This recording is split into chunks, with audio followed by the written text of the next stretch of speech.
John has, throughout his gospel, framed what Jesus is doing as fulfilling what the Christ is, whether it's the wedding at Cana and the miracle that Jesus does there, or his conflicts with the religious leaders.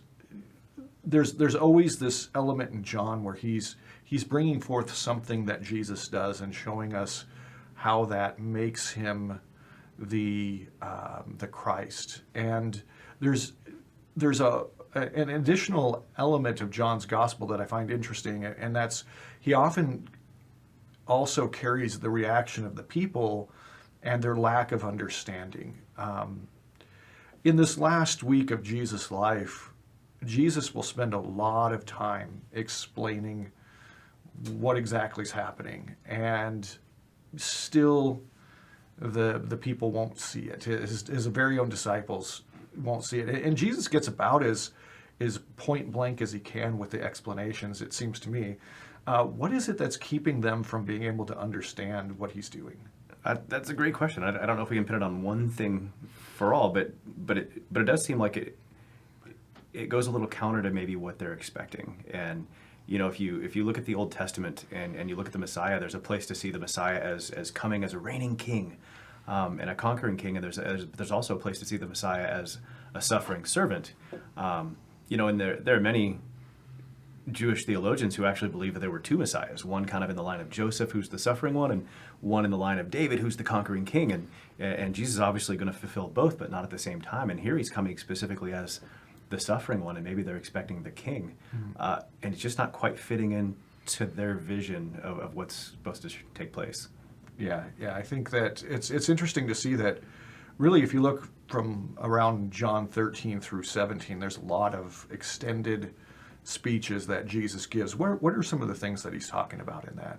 He talks about, one, that he's coming to die, and he's really just like candid about it. And even in spite of his candor, the disciples don't understand. But he also talks much about the church. And, we got the high priestly prayer and that we might be one. And, he talks about he's the vine and we're the branches. We can do nothing apart from him. And he's really, laying the groundwork for his disciples establishing the church when he's gone.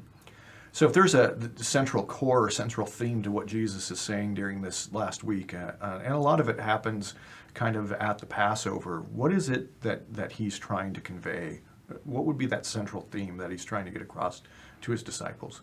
If I had to pin a central theme, maybe it's that he's going away, that it's for the better. He's sending the Spirit, and that they're better off for it, and kind of gives a foundation for the church beyond that. But he makes it clear that his death is, not some extra little detail. It's part of the story. It's absolutely necessary to establish all this. Yeah. What's the importance of him saying, even though I'm dying and going away, it's really better for you? It seems like the disciples kind of, based on their reaction of when Jesus dies, they don't catch that it's really for their benefit. Beyond the obvious of don't freak out and everything will be fine. What's the importance of his kind of extended speech about, hey, this is for your good? It's one of those things that, oftentimes I think we go through a time of suffering and stuff like that, and we might, quote Romans 8:28 to ourselves a million times a day, all things work together for good, and try and will ourselves to believe it and stuff like this. And I think Jesus is just anticipating what's about to happen, and that they're all going to be scattered, and they're all going to be fearful, and Peter's going to deny him 3 times. And he's preparing for them to be kind of brought back to a point of faith, so that the church can be established on their shoulders. Yeah, I think it's easy for them to think, oh, Jesus goes off and leaves us. And that's so far outside of the character of who Jesus is that unless it was better for us, Jesus would never be doing it. Jesus spends a lot of time and comes to some very pointed remarks in this section of Scripture about the unity between him and the Father.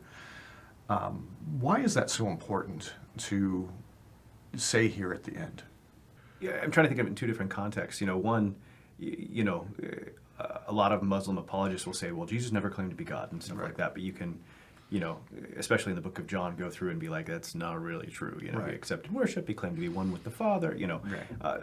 So maybe there's a point there that Jesus is absolutely claiming divinity, and I think John makes that clear from the first verse of his gospel, but I think it's also, when I think, one of the disciples says, show us the Father and it is enough. And, Right. and Jesus says, if how long have you been with me? If you've seen me, you have seen the Father. Yeah. And I think he just wants to make it crystal clear that, the character that you see in Jesus, that is the character of the Father. The love that you see in Jesus, that is the love of the Father. Right. And, obviously we can get an idea in reading the Old Testament, the New Testament of two different gods and, things of this sort. And Jesus is just, kind of maybe shattering that once and for all. I think it's also really significant that what you see here is that Jesus is putting his sacrifice in a certain context of, the cross is a pretty horrific thing to face. And even more so if you're in the position that Jesus is and the additional weight that he's carrying to the cross. But, he really puts the sacrifice that the Father is asking for in a certain light. If I ask you to go put your hand in a lawnmower, is it kind of important to like to frame that in a certain way? Sure. Yeah. I guess if the disciples, at the very least, all but John, are martyrs.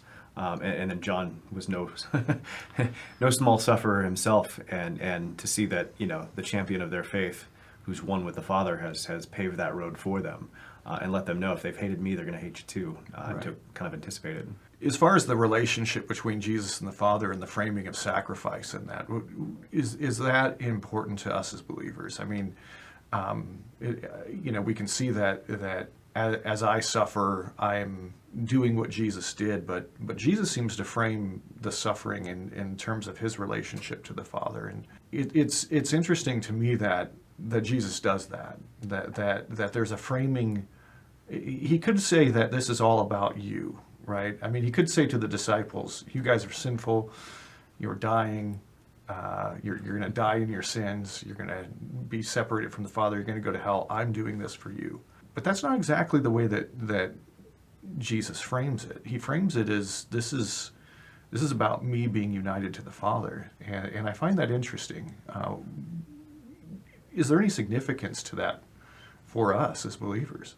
I think we can maybe in our own evangelistic efforts really focus on the person we're evangelizing to, and it's not necessarily a negative thing, but Mm-hmm. but I think in the life of Jesus, you see that his allegiance to the Father was primary, and his love for us was not absent by any stretch, but his love for the Father came first, and he actually did all that he did primarily for the Father, and secondarily maybe for us.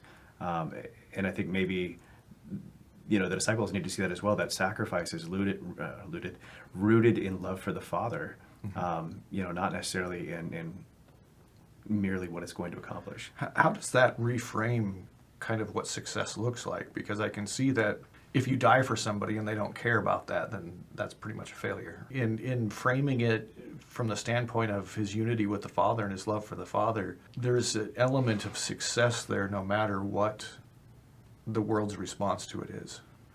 Absolutely. Sometimes I think we can look at some of the acts of love, and I can recall a friend who her fiance got up in the middle of the night and got chalk paint out in the big street in front of her dorm, went out and put, Lisa, I love you all over the street, letters that spanned the entire street and stuff. And you say, well, what practical good did that accomplish? Well, nothing. Somebody probably had to clean that, and things of this sort. But she knew that she was loved, and it was a symbol of that love, even though it accomplished nothing practical. And maybe, sometimes it's the same thing. And we're told to do all to the glory of God. And if it reveals our love for the Father, if it doesn't accomplish anything in some sort of practical earthly sense, and often I think it does, but even if it doesn't, it's still accomplished maybe the highest thing it could. Right. It unites us to him. And so that kind of reframes success. And I think that that's an important thing, because I hear this a lot where people will say, well, I tried evangelizing this person, it didn't work, or a husband and wife are struggling in their marriage, and you say, well, why don't you try loving this person? Well, I tried that, it didn't work. And we kind of look at it as I'm doing this thing so that I can get what I want, and it didn't work. And I think that that's really not a great way of framing that if you want to avoid bitterness and disappointment in your life.